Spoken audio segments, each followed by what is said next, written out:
আমাকে নামটা বলো তোমার নামটা বলো তো মাটি ব্যাংকে তার যে সঞ্চিত অর্থকে নিয়ে ঋণ দিয়েছে আল্লাহ আমাদের সকলকে কবুল করেন। আর এই মেয়েটার এই আকুটিকে কবুল করেন। আর আমাদের মামুন সহ আমাদের চারজনের শহীদ আল্লাহ তাআলা তাদেরকে যেন সাজাত দান করেন। আমাদের সকলে আমরা বলি আমিন।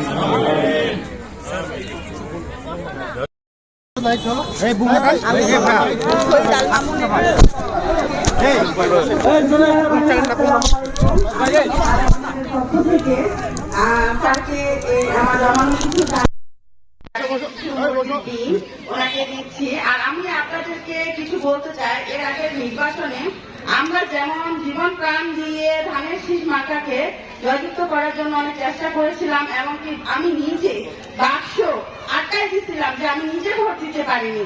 এটার জন্য আমি 2 মাস যাবত বাসা থেকে বের হইতে পারিনি।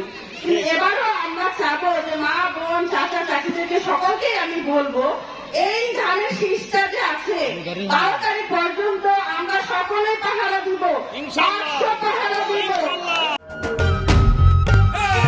ভোট দিব কিসে ধানের শীষে।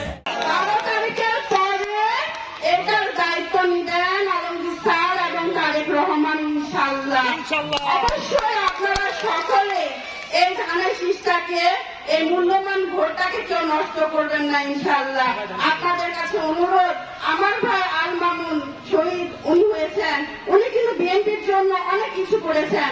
আমার ভাই একটা রাত ভালো করে বাসায় ঘুমাইতে পারে নাই।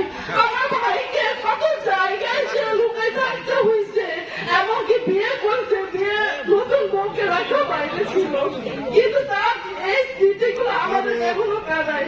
আপনাদের সন্তান, আপনাদের নাতি নাতি, কিন্তু তাকে তার জন্য হইল যে এই ধানের শীষটাকে জয় করবেন, তাহলে আমাদের স্মৃতি আরো উজ্জ্বল হবে এবং এই ধানের শীষ আমাদের উজ্জ্বল ভবিষ্যৎ গ্রহণ করবে ইনশাআল্লাহ। অনেক ধন্যবাদ। আপনার নাম কি? আমাকে একটা নামটা বলো তো আপনার নামটা বলো তো মাটি ব্যাংকে তার যে সঞ্চিত অর্থকে নিয়ে ঋণ দিয়েছে আল্লাহ আমাদের সকলকে কবুল করেন। আর এই মেয়েটার সেই আকুটিকে কবুল করেন। আর আমাদের মামুন সহ আমাদের চারজনের শহীদ আল্লাহ তাআলা তাদেরকে যেন সাজাত দান করেন। আমাদের সকলে আমরা বলি আমিন।